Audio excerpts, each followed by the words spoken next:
Sejam todos e todas muito bem-vindos ao podcast Historiador Explica, Historiadora Explica. No episódio de hoje, vamos conversar sobre contra-revolução, regimes autoritários e totalitários com a professora da Universidade Federal de Ouro Preto, Andréia Lisli.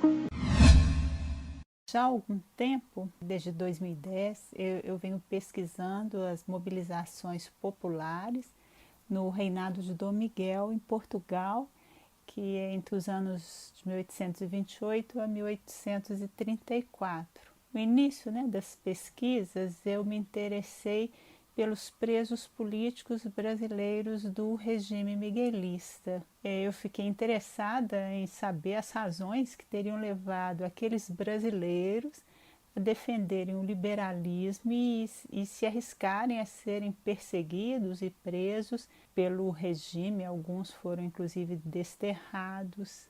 É claro que as razões para a militância política desses brasileiros em Portugal, as razões variaram de personagem para personagem, porque eles pertenciam a diferentes classes sociais. Então, só para a gente ter um exemplo, tinha um criado de servir, que era um homem preto, Luciano Augusto, vindo do Maranhão. Luciano Augusto foi preso, acusado de práticas de sedição e de conspirar contra Dom Miguel. Havia pessoas graduadas também, estudantes de diferentes províncias do Pará, da Bahia, de Pernambuco, que foram presos e processados por defenderem o liberalismo em um regime político como o de Dom Miguel. As discussões, principalmente as políticas da atual conjuntura, elas têm me feito ver que esse tema que quando eu comecei a pesquisar lá em 2010, eu não via tanta atualidade nele. É claro que sempre a gente faz as correlações, mas hoje eu vejo como que ele me permite entender os assuntos palpitantes do momento. E aqui eu quero destacar um tema, e seus conceitos e algumas categorias. O principal deles é o da natureza do regime de Dom Miguel, como que ele pode ser interpretado. Aí, fazendo um pequeno resumo, como todos sabem, o irmão mais novo de Dom Pedro, o infante Dom Miguel, ele usurpou o poder em Portugal, se apoiando nos setores mais conservadores, a igreja, a alta nobreza, e isso depois que Portugal já tinha passado pela Revolução Liberal do Porto, que inclusive nesse ano de 2020 completa 200 anos. Então, quando ele dá o golpe, já tinha sido promulgada uma Constituição que assegurava as garantias individuais, as liberdades, o Estado de Direito, se a gente pode dizer assim. Era uma monarquia constitucional, muito diferente, portanto, de uma monarquia absoluta. O Dom Miguel, então, deu um golpe de Estado e tentou restabelecer o absolutismo. Eu digo tentou porque, por mais que o regime e o grupo que esteve envolvido na sua implantação fosse conservador, mas não era conservador somente não, reacionário, que tinha um discurso profundamente religioso e que suspendeu a vigência da Constituição, que perseguiu seus opositores. A volta ao absolutismo era impossível, já que, como a gente sabe também, as mudanças introduzidas pelas revoluções que varreram a Europa, elas destruíram as bases do antigo regime. Para alguns intérpretes do regime de Dom Miguel, ele se assemelha aos regimes totalitários, como o nazismo e o fascismo, os regimes totalitários do século XX. Nesse caso, não se trata de comparar exatamente o fascismo histórico ou o nazismo com o miguelismo, mas identificar algumas características que permitam identificar um regime totalitário, modelo. No caso de Dom Miguel, uma das características mais marcantes e que talvez permitam associá-lo aos regimes totalitários do século XX foi a natureza mobilizadora do regime. Então, nesse caso, estabeleceu-se uma relação direta entre o rei, poder, né, e o povo, não sei se a gente pode dizer as massas, que acabavam lhe dando sustentação. E no caso, o Dom Miguel ele necessitava desse apoio, tanto internamente em Portugal, quanto externamente, porque havia uma dúvida quanto à sua legitimidade para ocupar o trono português. A gente sabe, né, com diversos estudiosos, que uma das principais características dos regimes totalitários é exatamente a falta de mediação, no caso moderno dos partidos políticos, entre a população e o Estado, entre o governo. A relação é estabelecida diretamente em apoio ao líder. No caso de Portugal, assim como em outras monarquias restauradas da Europa, depois da expansão napoleônica, portanto depois de 1814, foram criadas, nesse intuito de mobilizar, manter a população mobilizada, as milícias de voluntários realistas.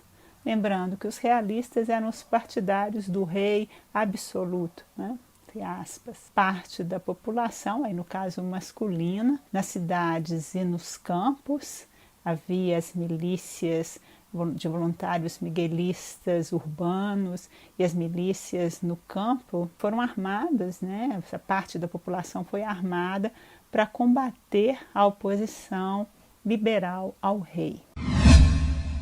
Os meus estudos, então, eles fazem parte de um tema mais geral, que é o da contra-revolução. Então, toda essa discussão faz parte do entendimento da contra-revolução. Então, Dom Miguel em Portugal e Fernando VII na Espanha, eles foram talvez os maiores representantes da supressão dos regimes que se seguiram às revoluções na Europa. Portanto, concentrou-se na Península Ibérica, ainda que não apenas, como a gente sabe. Na Europa do Sul há toda uma movimentação em que a gente destaca a Península Ibérica. Então, buscando comparar com a situação atual da emergência da extrema-direita no mundo em geral e da sua face no Brasil, há muitas semelhanças, muitas analogias possíveis, como os temas sugerem. A diferença é que naquele contexto, né, portanto, das primeiras décadas do século XIX, havia de fato uma revolução a ser combatida.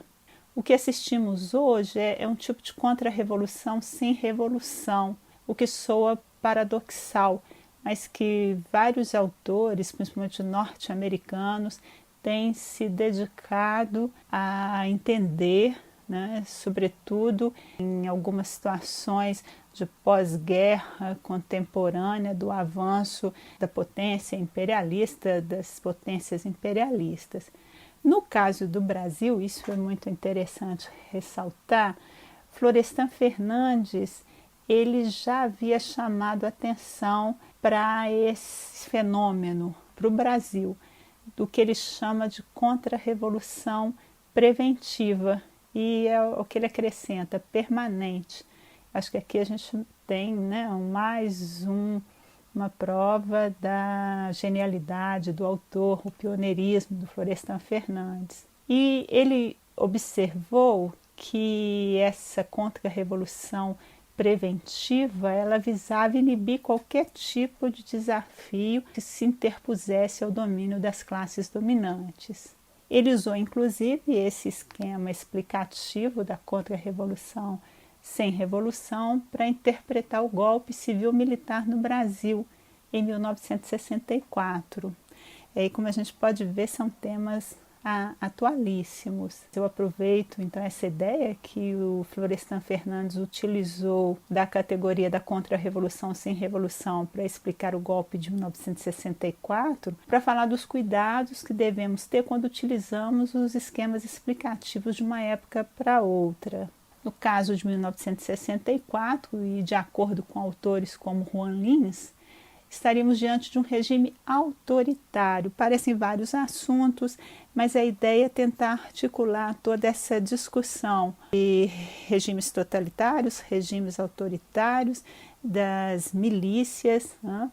E o Rollins vai dizer que uma das principais características das ditaduras aí, ou dos regimes autoritários, que muitas vezes se manifestam sob a forma de ditaduras, é que eles não eram mobilizadores, diferentemente, portanto, dos totalitários. E aí, não sei se como decorrência, mas movimentos paralelos, eles não tinham exatamente uma ideologia bem estruturada. Eu acho que a gente pode ver isso em 1964, no golpe, possivelmente na ditadura militar, é que há muito mais uma aposta na despolitização do que na mobilização das massas. Aí eu volto aos regimes totalitários, alguns chamam de estados, mas aí já é uma outra discussão, principalmente os do século XX.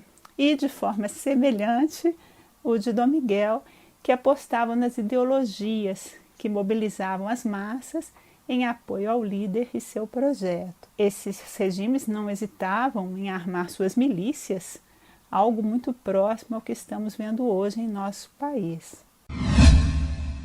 Eu penso que não faz sentido tentarmos adequar os esquemas explicativos a realidades históricas diferentes. Mas também eu acho que é essencial que a gente utilize os aportes teóricos que nos permitam entender e participar politicamente do tempo presente. No meu caso, eu tenho que dizer que não tenho grande satisfação em constatar que se trata de um tema que se torna a cada dia mais atual. Quando eu comecei a pesquisa, eu imaginava que o miguelismo, eu até talvez aspirava que ele tornasse inteligível, mas não para explicar realidades que a gente viesse a viver no mundo contemporâneo. Esse podcast foi produzido pela Ampu Brasil, a Associação Nacional de História. A locução e edição é de Jussara Souza, graduanda em História pela UFOP. Até o próximo episódio do podcast Historiador Explica, Historiadora Explica.